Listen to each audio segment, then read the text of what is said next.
요새 막장짓 하며 사는 인간 쓰레기들이 되게 많습니다. 그렇기 때문에 우리는 더욱 사람을 조심해야 될 것 같습니다. 한번 무너지면 다시 못 일어나는데 뭔가 자신을 꼬드기는 금방 이렇게 쉽게 돈 벌 수 있다라고 얘기하는 놈이 하는 말에 걸려들면 멀쩡히 잘 지내다가도 그냥 한순간에 나락으로 떨어질 수 있습니다. 연론이 경제적인 자연이 부자니 이렇게 떠들어대는 놈들 상당수가 가짜입니다. 그놈들이 하는 말에 놀아나면 인생이 끝장날 수 있다고 생각하면 맞습니다. 한국에서는요, 바보 이반처럼 고집스러워야지 살아남을 수 있습니다.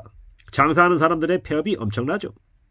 그들이 하루라도 빨리 폐업을 하는 게 돈을 덜 까먹는 일입니다. 참 무서운 얘기죠. 부자학이라고 얘기하는 그런 말에 놀아나면 안 된다라고 말씀드리고 싶습니다. 부자학은 뭐다? 가짜다, 쓰레기다. 그런 말에 넘어가면 안 된다라고 얘기합니다. 하고 있는 사업도 접는 판에 무슨 새 사업이냐라는 겁니다. 부자들은 조용히 드러나지 않게 일하고요. 조용히 지냅니다.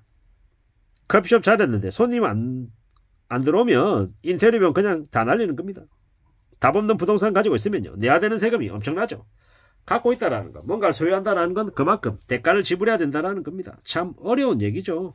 쉽지 않은 얘기입니다. 그래서 뭔가를 함부로 결정하면 안 된다라는 겁니다. 우리가 대한민국에서 연봉 3,500만 원 이상인 정규직은 한 15%에서 한 20%밖에 안 된답니다. 80% 정도는 조용히 산답니다. 생각보다 적죠. 15에서 한 20%에 해당되는 사람들은 해외여행도 가고 여유있게 사는데 나머지 80%는요. 그렇게 살지 못한답니다. 그들은 불안에 떨며 살고 사는 게 매우 힘들답니다. 그리고 지금의 이제 2030들은 이래저래 일하려 하지 않는 이들이 되게 많습니다. 왜겠습니까? 시작부터 비정규직으로 계약직으로 시작하면 인생이 평생 그렇게 우울해질 거라는 걸 이제 알기 때문이죠. 한국이라고 하는 곳보다 선진국인 미국이나 캐나다 이런 데는 정규직보다 비정규직의 연봉이 더 높습니다. 그런데 한국은요, 비정규직의 위험에 더 노출이 되어 있고 임금도 낮고 정규직은 기득권이 돼버렸죠. 정규직은 현실에 안주하며 살고 갑질을 부리는 입장에 있고요. 비정규직들은 더 힘들고 더 위험한 일을 하고 임금도 적고 갑질당해도 뭐라고 얘기하지도 못한다라는 겁니다. 경직된 사회라고 보면 맞습니다. 80%는 숨 막히는 사회에 살고 있는 거죠.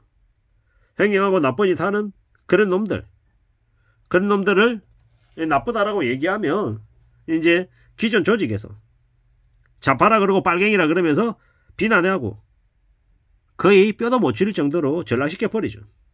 우리는요, 80%가 말할 수 있는 사회가 돼야 되는데 그러지 못하고 기득권들 소수가 잘 먹고 잘 사는 세상이 돼버린 거죠.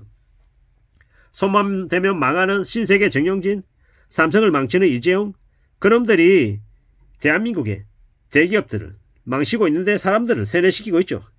취미를 사업으로 삼은 그 고릴라 같은 놈이 뭡니까? 신세계 그룹을 다 망치고 있죠. 드라마 따라하면서 인생이 끝장나는 겁니다. 참 미친놈들이 되게 많아요. 장사하면 다 망하는데 장사를 유튜브로 배워가지고 시작하는 정신나간 년놈들이 여전히 있습니다. 미친 거죠. 어이가 없는 거죠. 참 어처구니가 없습니다. 코인하고 주식하고 부동산 투기해가지고 수십억을 벌겠다라고 얘기하는데 미친 것들이죠. 정신이 나간 겁니다. 앞으로요, 정말 개또라이 같은 짓거리를 나는 이들이 하청민으로 전락하는 경우가 더 많을 겁니다. 은행이나 건설사가 쳐놓은 덫에 걸리면 끝장난다라는 겁니다. 끝장난다라는 겁니다. 2024년 8월 지금도 부동산 가격이 폭등한다라고 떠들어대는데 상당수가 허위 거래인 신고가가 되게 많습니다. 쏘으면 안 된다라는 겁니다. IMF 때보다 더 심각한 지금 신용 경색이 유동성 악화가 심각하다라고 얘기하는데 정신 바짝 차리고 살아야 됩니다. 지금은요, 더욱 조심하며 지내야 되는 시간이다라고 보면 맞습니다.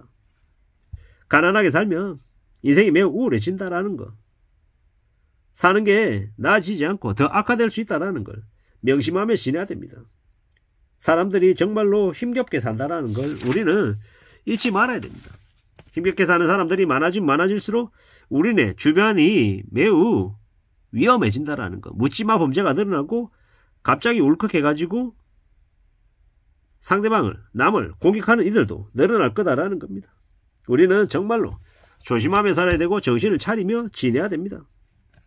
참 많은 생각들을 하며 지내야 됩니다. 지금 나라가 엉망이죠.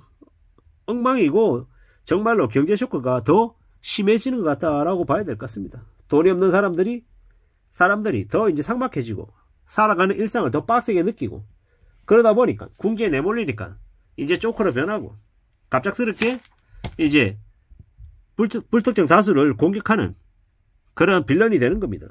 무서운 거죠. 앞으로 대출도 축소가 되고 현금이 없어가지고 더 힘들어지고 이래저래 수십만 명이 경매당하고 파산하고 길거리로 내몰릴 텐데 걱정이죠. 아비규환 지옥이 펼쳐진다라는데 가장이 직장에서 실직하면 가족들이 밥을 굶을 수 있다는 게 거짓말이 아니다라는 겁니다. 앞으로 더 우려스럽고 더 염려스러운 현실을 인정하고 받아들이고 지내야 될 것 같습니다. 극단적인 경기 침체가 이미 시작됐습니다. 함부로 욕심부려서는 안 된다라는 겁니다. 신은 그 인간을 벌지 위해서 가장 높이 띄운다는 말이 있습니다. 가장 높이까지 올렸다가 어떻게 합니까? 놔버리는 거죠. 그럼 어떻게 됩니까? 추락하는 겁니다. 무서운 얘기입니다. 정말로 또 조심하며 살아야 됩니다. 초양가가 심해지고 하층민들은 돈이 없어가지고 가지고 있는 모든 걸 다 판다라고 얘기합니다. 물가가 높아서 밥을 굶어야 되는, 끼니 수를 줄여야 되는 시기가 지금이다라고 얘기합니다. 앞으로 몇 년간 기업들이 대량 해고도 서슴없이 한답니다. 왜겠습니까? 임금이 줄여야지. 고정비 줄여야 경제위기 때 생존할 수 있기 때문입니다. 참 무서운 얘기입니다. 빚 없이 살아야 안전해질 수 있다는 게 개인이나 기업이나 다 마찬가지라는 겁니다. 앞으로 엄청난 충격들이 벌어질 수밖에 없습니다. 한강에서 시체가 떠오르고 있다고 얘기하고 사람들이 관심 안 가진다고 얘기하고 빚쟁이들이 늘어난다고 얘기합니다.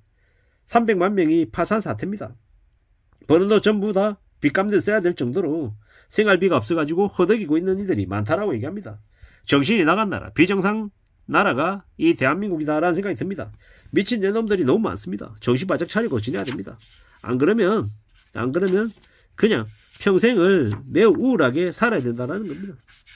참 무서운 시간들이 지금 계속되고 있는데요. 정신 바짝 차리고 살아야 될 것 같습니다. 연봉 3,500만원 이상인 정규직이 대한민국의 고작 15에서 20%밖에 안 되고 나머지 80%는 매우 조용히 입 다물고 산다라는 게 좀 많이 충격적이었습니다. 고용 불안에 시달리고 이제 돈이 없어서 힘들어하고 현실이 너무 어려워서 발버둥 치는 이들이 너무도 많다라는 것. 경직된 사회라는 것. 참 무서운 암울한 시대다라는 생각이 들었습니다. 정신 바짝 차리고 살고 어떻게든 자신의 삶을, 가족을 지키기 위해서 뭘 해야 될지를 진지하게 고민해야 될 것 같습니다. 이상입니다.